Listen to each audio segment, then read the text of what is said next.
নমস্কার, আমার শ্রোতা বন্ধুরা সবাই ভালো আছেন তো? শুক্রবারের দুপুরে নতুন গল্প নিয়ে আবার উপস্থিত প্রবীর আর লোপামুদ্রা। আচ্ছা, হেলায় ফেলে আসা অতীত যদি জীবনের কোনো এক বাঁকে হঠাৎ আমাদের সামনে এসে দাঁড়ায়, কেমন প্রতিক্রিয়া হতে পারে? আর কী বা প্রাপ্তি হতে পারে তার থেকে? যেমন অভিজ্ঞতা হয়েছিল মিস সুহাসিনী পলের, তেমন কিছু কি? শুনুন আজকের গল্প কোনটেও, লেখক সুবোধ ঘোষ।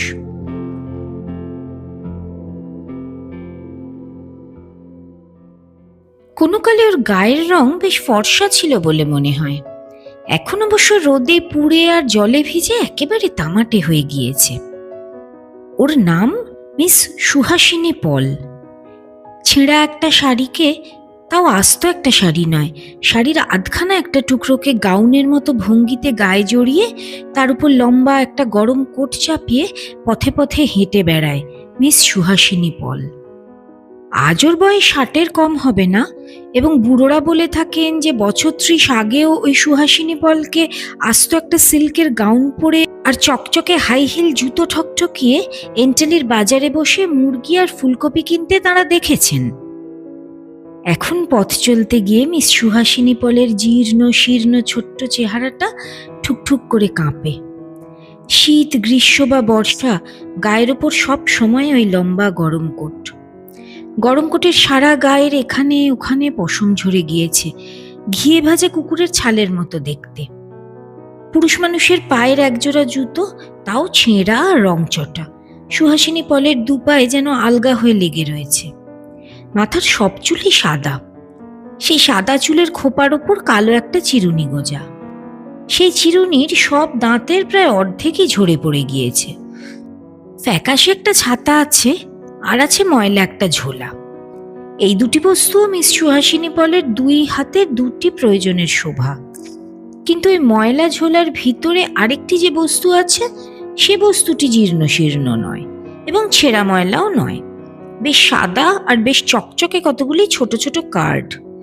কার্ডের উপরে কালো হরফে ছাপা নাম, মিস সুহাসিনী পল।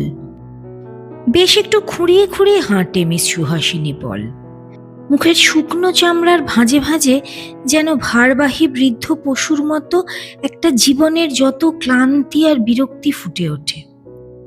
যেন পায়ের নাল খুলে গিয়েছে। সুহাসিনী পলের দুপায়ে নড়বড়ে জুতো দুটোর দিকে তাকালে তাই মনে হয়। খুঁড়িয়ে খুঁড়িয়ে আর দুপায়ের নড়বড়ে জুতো হ্যাঁচড়াতে হ্যাঁচড়াতে পথ চলে মিস সুহাসিনী পল। কোন একটা বাঙালি পাড়ার ভেতরে গিয়ে ঢুকতে হবে এবং বেছে বেছে ভালো ভালো বাড়িগুলির দরজার কাছে গিয়ে দাঁড়াতে হবে। এই হলো মিস সুহাসিনী পলের নিত্যদিনের কর্মসূচি। তাই বড় রাস্তার উপর আর বেশিক্ষণ নয়, হয় ডাইনে নয় বাঁয়ে কোনো একটা ছোট রাস্তা কিংবা গলি ধরে চলতে থাকে সুহাসিনী পল, এবং হঠাৎ থেমে মুখ তুলে তাকায়। হ্যাঁ, টাকা পয়সা আছে এই বাড়িতে। কল্পনাও করে ফেলতে পারে সুহাসিনী পল, এই বাড়ির মনের ভিতর দয়া মায়াও আছে বোধহয়। তালতলার এই গলিতে দত্তবাবুদের বাড়ির ভিতরে ঢুকে পড়ে সুহাসিনী পল।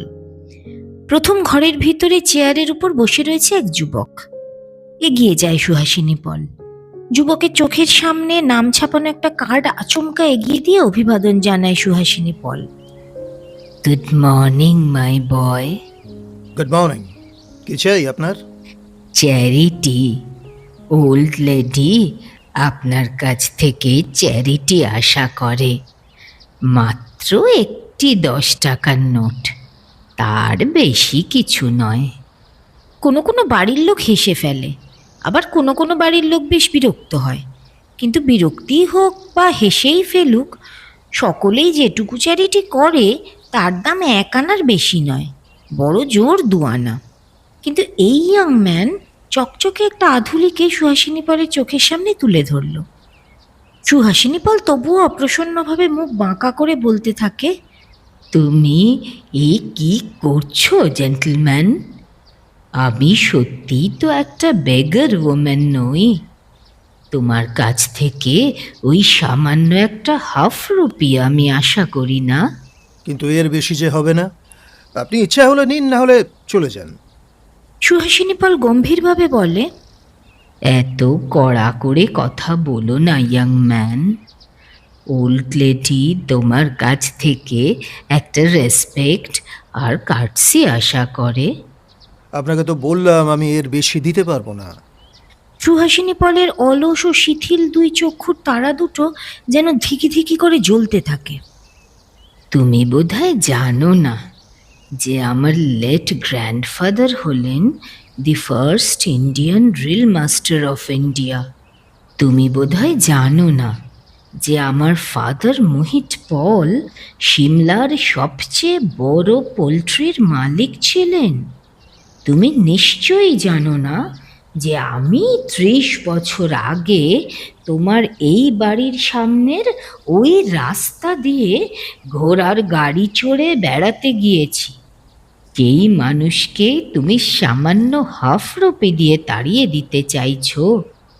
দেখুন, এত কথা শোনার সময় আমার নেই। আপনি যদি আর বেশি বলতে হয় না।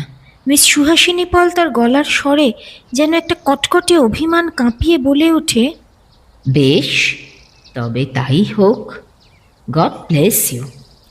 হাত বাড়িয়ে খপ করে আধুলিটা তুলে নিয়ে ঝোলার ভেতর ফেলে দেয় সুহাসিনী পল, আর এক মুহূর্ত দেরি না করে চলে যায়। তারপর আবার সেই নড়বড়ে জুতো হ্যাঁচড়াতে হ্যাঁচড়াতে পথ চলতে থাকে। 8 আনা দিয়েছে এই বাড়ির ইয়াং লোকটা। মন্দ কি, আবার আসতে হবে এই বাড়িতে, কারণ 1 আনা 2 আনার বেশি দেবার মতো লোক যে এই পৃথিবী থেকে সরেই গিয়েছে। এইভাবে নানা পাড়ায় যত ভালো ভালো চেহারার বাড়িতে চ্যারিটি যেচে বেড়ায় ওল্ড লেডি সুহাসিনী পল। কোনো কোনো পাড়ায় হঠাৎ পথের উপর দাঁড়িয়ে তীব্রস্বরে চেঁচিয়ে ওঠে, কারণ একটা কুকুর ক্রুদ্ধ হয়ে ছুটে এসে সুহাসিনী পলের ছাতা কামড়ে ধরেছে। পাড়ার ছেলেরা দৌড়ে এসে কুকুরটাকে লাথি মেরে তাড়িয়ে দেয়, কিন্তু সুহাসিনী পল শান্ত হয় না। আধ ঘন্টা ধরে পথের উপর সেখানেই দাঁড়িয়ে আর চেঁচিয়ে পাড়াটাকে নানা রকম অভিশাপ আর ধিক্কার দিয়ে তারপর অন্য পাড়ার দিকে চলে যায়। আর একটা বাড়ি, এই বাড়ির দরজার কাছে গিয়ে সুহাসিনী পল একটা মহৎ উদ্দেশ্যের কথা ব্যক্ত করে। 10-12টা ছোট ছোট অনাথ শিশুকে বাঁচিয়ে রাখতে হবে। মানুষ জাতিকে একটু সার্ভিস না দিতে পারলে মনে শান্তি নিয়ে মরতে পারবে না সুহাসিনী পল। তাই তো এই বুড়ো বয়সে লোকের কাছ থেকে এত অপমান সহ্য করেও দরজায় দরজায় ঘুরে চাঁদা চাইতে হয়। মাত্র 10টা টাকা চাঁদা চায় সুহাসিনী পল। বাড়ির লোকেরা 1 আনা পয়সা দিয়ে বিদেয় করে দেয়। আবার পথ চলতে থাকে সুহাসিনী পল, কিন্তু সন্ধ্যার পর আর এইসব পাড়ার ভিতরে কোথাও তাকে দেখা যায় না। ঠিক সন্ধ্যার সময় কোনো কোনো লোকের চোখ হঠাৎ দেখতে পায় এন্টালি বাজারের কাছে এক ল্যাম্পপোস্টের পাশে দাঁড়িয়ে ঝোলার ভিতর নানা রকম জিনিস ভরছে সুহাসিনী পল। সেই সব জিনিসের মধ্যে একটা পাউরুটি আর দেশি মদের ছোট একটা বোতলও দেখা দেয়। তারপর কোথায় চলে যায় মিস সুহাসিনী পল এন্টালি বাজারের দোকানদারেরও ঠিক বলতে পারে না। কোন দিকের কোন গলিতে থাকে ওই ভিক্ষুক বুড়িটা। যেখানেই থাকুক, এন্টালি বাজারের কাছাকাছি কোনো পাড়াতে সকাল দুপুর ও বিকেলে ওই বুড়িকে দেখতে পাওয়া যায়। মাঝে মাঝে কোনো বাড়ির দরজার সামনে দাঁড়িয়ে রাগ করে একটা হল্লা জাগিয়েও তোলে সুহাসিনী পল। 1 আনাও নয়, মাত্র 2 পয়সা দিয়েছে এই এত বড় একটা বাড়ি। সুহাসিনী পল বাড়ির চেহারাটার দিকে তাকিয়ে আর শিথিল চক্ষুর অলস তারা দুটোকে ধিকি ধিকি করে জ্বালিয়ে চেঁচাতে থাকে। ওই বাড়ির মোটা মোটা থাম কি কোনোদিন ধুলো হয়ে যাবে না? ওই গাড়ির চাকা কি কোনো দিন ভেঙে পড়বে না? টাকা পয়সা থাকতে যারা চ্যারিটি করে না তারা নরকে যাবে, তাদের টাকা পয়সাকে ডেভিলে খাবে। আবার পথ চলতে থাকে সুহাসিনী পল এবং মনে পড়ে তালতলার গলির সেই বাড়িটি সবচেয়ে ভালো বাড়ি। সেই বাড়ির সেই ইয়াং জেন্টলম্যান একটা আধুলি দিয়েছিল। ওই বাড়ির মানে সত্যি একটু চ্যারিটি আছে। এখান থেকে বেশি দূরে নয় তালতলা, পৌঁছে যেতেও বেশি দেরি হয় না। মাঝ দুপুরে তালতলার সেই গলি বেশ নিস্তব্ধ হয়ে এসেছে। বাড়ির ভেতরে ঢুকে সেই ঘরেরই দরজার সামনে দাঁড়িয়ে দেখতে পায় সুহাসিনী পল ইয়াং জেন্টলম্যান নয়, তার বদলে এক প্রৌঢ়া লেডি চেয়ারের উপর বসে বই পড়ছেন। মিস সুহাসিনী পলের দিকে একবার চোখ তুলে তাকিয়েই মহিলা রাগ করে চেঁচিয়ে উঠলেন, তুমি আবার এসেছো? সুহাসিনী পল বলে, না এসে উপায় কি? তোমাদের মতো ভালো মানুষের কাছ থেকে বেশি দয়া মায়া আশা করি। মহিলা বললেন, তুমি তো একটা ঠগ, একটা মিথ্যেবাদী। মিস সুহাসিনী পালের শিথিল চোখের তারা ধিকি ধিকি করে জ্বলতে আরম্ভ করে। মহিলা বলেন, তুমি সেদিন আমার ছেলের কাছ থেকে ৮ আনা ঠকিয়ে নিয়ে গিয়েছো। আমার ছেলে বোকা, কিন্তু আমি বোকা নই। চলে যাও এখান থেকে। সুহাসিনী পল মুখ বিকৃত করে বীভৎসভাবে তাকায়। তুমি বুঝি খুব চালাক? হাতের বই বন্ধ করে আর সেই বন্ধ বইয়ের উপর চোখের চশমা নামিয়ে প্রৌঢ়া বলেন, আমি জানি তুমি জচ্চুরি করে বেড়াও, তুমি মদ খাও। সুহাসিনী পল তার ছেঁড়া গরম কোটের কলার খামচে ধরে যেন একটা হিংস্র নিঃশ্বাসকে কোনো মতে চাপতে চাপতে চেঁচিয়ে ওঠে, তুমি দেখেছো? মহিলা বলেন, আমার চাকর দেখেছে। সুহাসিনী পল বলে, চাকরকে এত বিশ্বাস না করে ভগবানকে বিশ্বাস করতে চেষ্টা করো, তোমার বয়স হয়েছে। মহিলা উঠে এসে সুহাসিনী পলের একটা হাত চেপে ধরেন, তারপর আস্তে একটা টান দিয়ে সুহাসিনী পলের থমকানো মূর্তিটাকে যেন উপড়ে নিয়ে গেটের দিকে চলে যেতে থাকেন মহিলার হাতের টানের সঙ্গে সামাল দিতে গিয়ে নড়বড়ে জুতো জোরে হ্যাঁচড়াতে হ্যাঁচড়াতে চলতে থাকে সুহাসিনী পল। কিন্তু গেটের কাছে এসে হুঙ্কার ছাড়ে সুহাসিনী পল, তুমি ৮ আনা পয়সার জন্য আমাকে অপমান করলে? আমি অভিশাপ দিয়ে তোমার ৮,০০০ টাকা শেষ করে দিতে পারি। তোমার কপাল। মহিলা গেটের দরজা বন্ধ করে দিলেন। শিউরে উঠে একটা চিৎকার করতে গিয়ে চুপ হয়ে যায় সুহাসিনী পল। দুই শিথিল চক্ষুর ধিকে ধিকে জ্বালা নিয়ে বাড়িটা সুখী চেহারার দিকে তাকিয়ে কি যেন ভাবতে থাকে। ডাকাতের মতো লোভ নিয়ে কি যেন প্রতিজ্ঞা করছে সুহাসিনী পলের চতুর, প্রবঞ্চক, ধূর্ত ও মিথ্যাবিদের জীবনের একটা সাহস। বোধহয় সত্যি আজ বিশ্বাস করেছে সুহাসিনী পল, একটা অভিশাপ দিয়ে এই বাড়ির ৮,০০০ টাকা বের করে আনা যায়। এই বাড়ির বোকা ইয়াংম্যানের ওই ভয়ানক চালাক মায়ের অহংকারকে কাঁদিয়ে জব্দ করে দিতে পারা যায়, এমন অভিশাপ কি হয় না? দুপুর থেকে বিকেল পর্যন্ত তালতলার গলির দত্তবাবুদের ওই বাড়ির গেটের কাছে পথের উপর একটা জীর্ণ, অসহায় অথচ ভয়ঙ্কর ক্ষুব্ধ অভিসন্ধির মতো ঘোরাফেরা করতে থাকে সুহাসিনী পলের ভিক্ষুক মূর্তিটা। ওই চালাক মায়ের বোকা ছেলেকে একবার কাছে পেলে হয়, তারপর সুহাসিনী পল তার অভিশাপের অস্ত্র ছাড়বে। তারপর বোকা ছেলের হাত থেকে কয়েক হাজার টাকা আদায় না করা পর্যন্ত রেহাই দেবে না সুহাসিনী পল। মাধব দত্ত ইয়াংম্যান জার্মানি থেকে ফিরে কলকাতায় এক কারখানায় কেমিক্যাল ইঞ্জিনিয়ারের কাজ করে। বাপ বেঁচে নেই, মায়ের একমাত্র ছেলে। ছেলের শ্রদ্ধায় আর ছেলের রোজগারের টাকায় সত্যিই সুখী হয়ে আছে মাধব দত্তের মায়ের মন। শুধু সুখে নয়, শান্তিতেও আছেন মাধব দত্তের মা, এবং রোজ দুপুরে চশমা পরে গীতা পাঠ করে আরও শান্তি লাভ করেন। বাড়ি ফিরছে মাধব দত্ত, সেই ইয়াংম্যান। সেই মুহূর্তে দু চোখ জলে ভাসিয়ে খুঁড়িয়ে খুঁড়িয়ে ছুটে আসে সুহাসিনী পল। মাই বয়, মাই বয়। বাড়ির গেটের দিকে পা বাড়াতে গিয়ে থমকে দাঁড়ায় মাধব। আশ্চর্য হয়, সুহাসিনী পল মাধব দত্তের মুখের দিকে করুণভাবে তাকিয়ে ফোঁপাতে থাকে। ভেবেছিলাম তোমাকে কোনোদিন বলবো না, কিন্তু আর না বলে থাকতে পারছি না। কি বলতে চান আপনি? তুমি নিশ্চয়ই জানো না কেন আবার আমি তোমার বাড়িতে এসেছিলাম। হ্যাঁ, জানি বই কি, আপনি টাকা চাইতে এসেছিলেন। নো মাই বয়, আমি তোমাকে দেখতে এসেছিলাম। আমাকে দেখতে? কেন? তুমি যে আমারই ছেলে। মাধব ভ্রুকুটি করে। হোয়াট? কি আবোল তাবোল কথা বলছেন আপনি? আপনি তো মিস সুহাসিনী পল।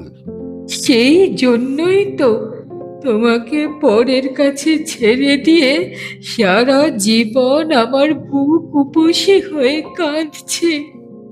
সে যে আমার জীবনের প্রায় 30 বছর আগে একটা ভুল ভালোবাসার লজ্জা, সম্মানের ভয়ে আমার সন্তানকে চুপে চুপে অরফানেজে পাঠিয়ে দিতে হয়েছিল। মাধবের বুক থরথর করে কাঁপতে থাকে। বিস্ময়ের শিহরটা যেন শরীরের রক্তের ভিতর ছুটোছুটি করছে। মাধব বলে, আপনি বাজে কথা বলছেন, আমি আপনাকে বিশ্বাস করতে পারছি না। সুহাসিনী পল বলে, জানি তুমি বিশ্বাস করতে পারবে না, কিন্তু যদি কোনোদিন বিশ্বাস হয় তবে। আর কোনো কথা না বলে চোখ মুছে সুহাসিনী পল চলে যাবার জন্য পা বাড়ায়। মাধব একটা 10 টাকার নোট পকেট থেকে বের করে বলে, এই নিন, এটা ধরুন, আর ওইসব বাজে কথা আর কখনো কোনোদিন বলবেন না আমার সামনে। দপ করে যেন হেসে ওঠে সুহাসিনী পালের শিথিল চক্ষুর অলস তারা দুটো। 10 টাকায় আমার কি হবে? এতদিন পরে নিজের ছেলের কাছ থেকে হাত তুলে টাকাই যদি নেব, তবে 10 টাকা নেব কেন? না, নেব না, চাই না টাকা।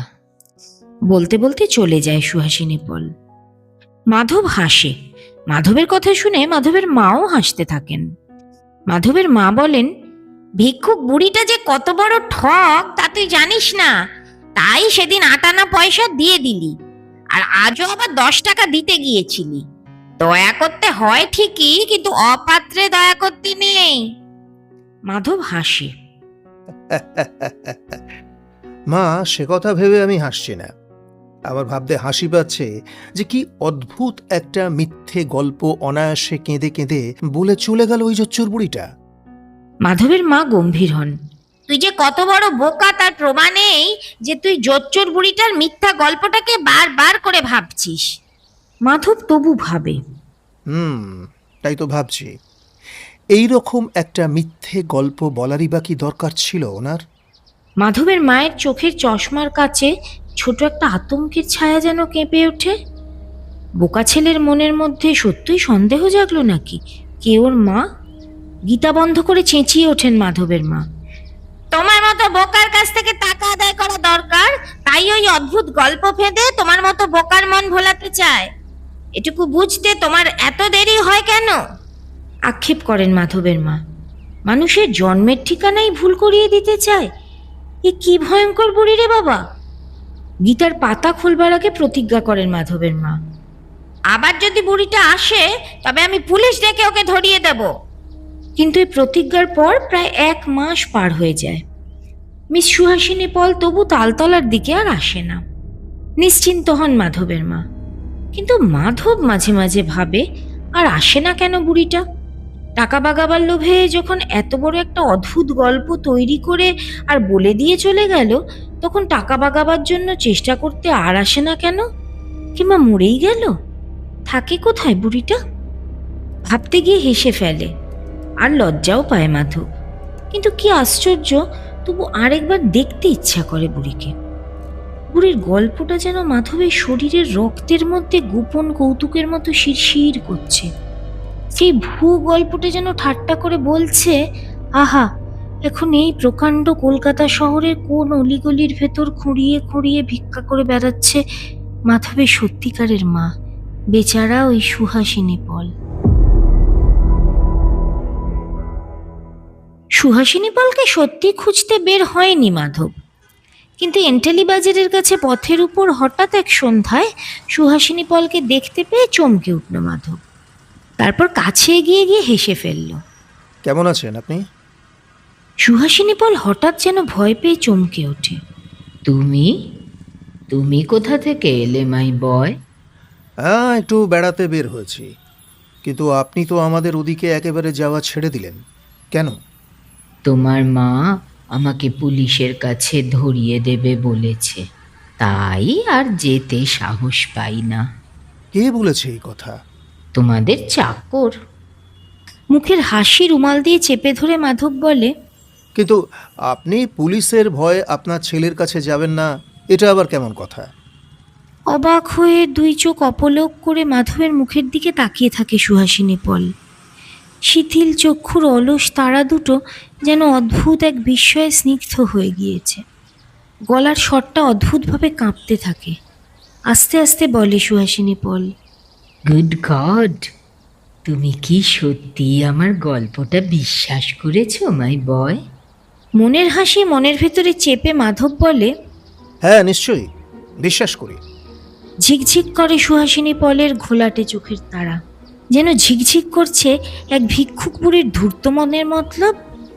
বুঝতে পারে মাধব বুড়ির মনের হতাশ অভিসন্ধিটা, আবার আশার আলো দেখতে পেয়ে টাকা বাগাবার লোভেতে আর খুশিতে চমকে উঠেছে। সুহাসিনী পল বলে, তাহলে আমি এখন করি কি? কি করতে চান? তুমি শুধু 1 মিনিট দাঁড়িয়ে থাকো মাই বয়, আমি এখনই আসছি। ঝোলা হাতড়ে পয়সা বার করে সুহাসিনী পল। জুতো হ্যাঁচড়াতে হ্যাঁচড়াতে ছুটে গিয়ে সামনের দোকান থেকে দুটি মোড়ক হাতে করে নিয়ে আসে। এগুলো কি? এগুলো কি কিনলেন? চা আর চিনি। তোমাকে একটু চা খাওয়াতে চাই। একটু কষ্ট করো মাই বয়, বেশি দূর নয়, ওই পানের দোকানের পিছনে গলির ভেতরে একটি বাড়িতে আমার একটি কেবিন আছে, সেখানে আমি থাকি। আমার সঙ্গে এসো। জুতো হ্যাঁচড়াতে হ্যাঁচড়াতে আর খোঁড়াতে খোঁড়াতে এগিয়ে যেতে থাকে বুড়ি সুহাসিনী পল। অদ্ভুত মজার আর মিথ্যার একটা নির্লজ্জ গল্প যেন খুঁড়িয়ে হাঁপিয়ে আর মরিয়া হয়ে এগিয়ে চলেছে। বুড়ির এই ধূর্ত অভিনয়ের চরমটুকু দেখবার জন্য মাধবের মনটাও যেন একটা কঠিন লোভের টানে পিছু পিছু চলতে থাকে। মিস সুহাসিনী পলের কেবিন যেমন হওয়া উচিত ঠিক তেমনই একটা কেবিন। পুরনো একটা দোতলা বাড়ির সিঁড়ির বাঁকের পাশে যেন এক টুকরো অন্ধকার চট দিয়ে ঘেরা। চট সরিয়ে ঘরের ভিতরে ঢুকে কেরোসিনের বাতি জ্বালে সুহাসিনী পল। শূন্য একটা প্যাকিং বাক্সের দিকে তাকিয়ে সুহাসিনী পল বলে, বসো মাই বয়। কেটলি হাতে নিয়ে গরম জল আনতে চলে গেল সুহাসিনী পল। কোথায় গেল কে জানে। মাধব একবার পকেটে হাত দিয়ে দেখে কিছু টাকা আছে কিনা। যাবার সময় বুড়ি তো হাত পেতে বেশ মোটা রকম টাকা চেয়ে বসবে, কিছু তো দিতেই হবে। সেদিন 10 টাকার নোট নিতে রাজি হয়নি বুড়ি, আজ যে 10 টাকার চেয়ে অনেক বেশি আশা করেই চা খাওয়াবার ফাঁদ পেতেছে। 25 টাকা আছে পকেটে, কে জানে 25 টাকায় খুশি হবে কিনা বুড়ি। বুড়ির সঙ্গে একটা তামাশা করবার লোভে ছন্ন ছাড়া অন্ধকারের বিবরের মধ্যে না এলেই ভালো ছিল। গরম জল কেটলিতে ভরে নিয়ে আসে সুহাসিনী পল। চা তৈরি করে, ঝোলার ভিতর থেকে পাউরুটি বের করে, তারপর ছুরি দিয়ে ছোট ছোট স্লাইস কাটতে থাকে। ঘরের কোণে রয়েছে অনেকগুলি শিশি স্তূপ, তার ভিতর থেকে একটি শিশি বার করে নিয়ে এসে চামচ দিয়ে চেঁচিয়ে চেঁচিয়ে জেলি বার করে সুহাসিনী পল। খেতে খুব খারাপ লাগবে না মাই বয়? ঝোলার ভিতর থেকে হাতড়ে হাতড়ে একটা কলা বের করে সুহাসিনী পল। আগে কলা দিয়ে রুটি খেয়ে নাও, তারপর জেলি খেও। বেশ ভালো অভিনয় করছে সুহাসিনী পল, কোনো খুঁত নেই। জীর্ণ শীর্ণ দুটি হাত নেড়ে চেড়ে যেন দুহাতে যত উপসী স্নেহ ঢেলে দিয়ে ভাঙা ডিশের ওপর খাবার সাজায় সুহাসিনী পল। তারপর ডিশটা মাধবের হাতের দিকে এগিয়ে দিয়ে বলে, খাও। আপত্তি করে না, ঘেন্না করে ঠেলে সরিয়ে দেবার সাহসও হয় না। চুপ করে আনমনার মতো উদাস চোখ নিয়ে খাবার খেতে থাকে মাধব। গরম চায়ে চুমুক দিতেই মাধবের চোখ দুটো যেন একটা কুয়াশার ধাঁধার মধ্যে পড়ে ছটফট করে ওঠে। চোখ দুটো হঠাৎ ঝাপসা হয়ে উঠেছে, তাই বোধহয় কেরোসিনের বাতির টিমটিমে আলোটা একেবারে ঝাপসা দেখায়। অস্বস্তি বোধ করে মাধব, হাঁসফাঁস করে বুকের ভেতরে একটা ভয়াতুর নিঃশ্বাস। চায়ের কাপ হাতে নিয়ে চুপ করে বসে থাকে মাধব। কি ভয়ঙ্কর সুহাসিনী পালের এই কেবিন! চট জড়ানো বিছানার একটা নোংরা স্তূপ, তুবড়ানো একটা টিনের বাক্স আর এক রাশ ছেঁড়া ছেঁড়া জামা কাপড়। ঘরের জিনিসগুলো যেন আবছা অন্ধকার জড়িয়ে পিণ্ড পিণ্ড মাংস আর নারীর মতো মাধবের প্রাণের চার দিক জুড়ে বেদনা ভরা জন্মলোকের জঠর রচনা করে রেখেছে। সত্যিই ভয় পায় মাধব। সুহাসিনী পলের এই কেবিনের গর্তে যেন একটা শিশু প্রাণের ধুকফুক করছে মাধবের 30 বছর বয়সের প্রাণ। না, এখানে আসাই উচিত হয়নি। তাড়াতাড়ি চা খেয়ে উঠে দাঁড়ালো মাধব। ব্যস্তভাবে সিঁড়িতলার এই খুপড়ির গুমট থেকে বের হয়ে বাইরে এসে গলির উপর দাঁড়ায়। সুহাসিনী পলও খুঁড়িয়ে খুঁড়িয়ে তার কাছে এসে দাঁড়ায়। মাথা দুলিয়ে মাধবের মুখের দিকে আবার কিছুক্ষণ অপলক চোখে তাকিয়ে তারপর হাসতে থাকে সুহাসিনী পল। যেন আহ্লাদে মাধবের গায়ের উপর ঢলে পড়তে চায় বুড়ি। চমকে পেছনে দুপা সরে যায় মাধব। মাধবের মাথাটা ধরবার জন্য হাত তুলেছে কেন বুড়ি? সত্যি চুমু খাবে নাকি বুড়ি? সুহাসিনী পল বলে, এইরকম ঠান্ডার রাতে এত পাতলা জামা গায়ে দিও না মাই বয়। প্রতি মাসে একবার করে ডাক্তারের কাছে গিয়ে পরামর্শ নেবে। রাত জেগে কাজ করবে না, সময় মতো খাবে আর ঘুমোবে। সুহাসিনী পল বলে, তুমি এত বেশি কাশছো বলেই বলছি। মনে হচ্ছে তুমি ভয়ানক দুষ্টু ছেলে, সময় মতো খাওয়া দাওয়া করো না। মাধব বলে, আচ্ছা, আমি এবার যাই। সুহাসিনী পল যেন নিজের মনের খুশিতে ধন্য হয়ে আর জীর্ণ শীর্ণ চেহারাটাকে অদ্ভুত এক গর্বের গৌরবে শক্ত করে দাঁড় করিয়ে মাধবের দিকে তাকায়। এক হাত তুলে বিদায় দোলানি দুলিয়ে বলে, আচ্ছা মাই বয়। কিন্তু এখনো টাকা চাইছে না কেন বুড়ি? মাধব একটু আশ্চর্য হয় এবং অপ্রস্তুত হয়। কিন্তু সুহাসিনী পল সত্যি তার সেই ভয়ানক কেবিনের দিকে চলে যাচ্ছে দেখে ব্যস্তভাবে বলে ফেলে, শুনুন, এই নিন, কিছু টাকা নিন। খুঁড়িয়ে খুঁড়িয়ে ফিরে আসে সুহাসিনী পল। আস্তে আস্তে চোখ তুলে মাধবের মুখের দিকে তাকায়। কিসের জন্য টাকা দিচ্ছ মাই বয়? চ্যারিটি?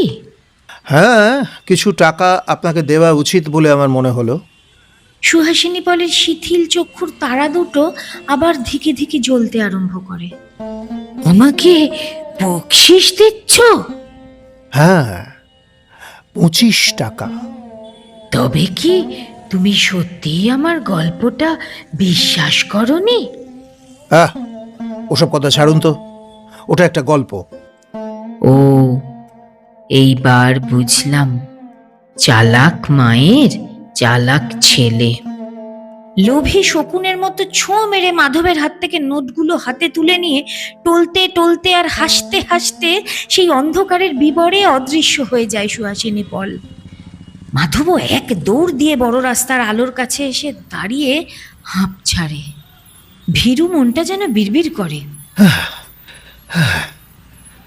আরে বাবা, আর একটু হলে ওই মিথ্যুক বুড়িটা সত্যি বোধহয় আমাকে মা বলিয়েই ছাড়তো।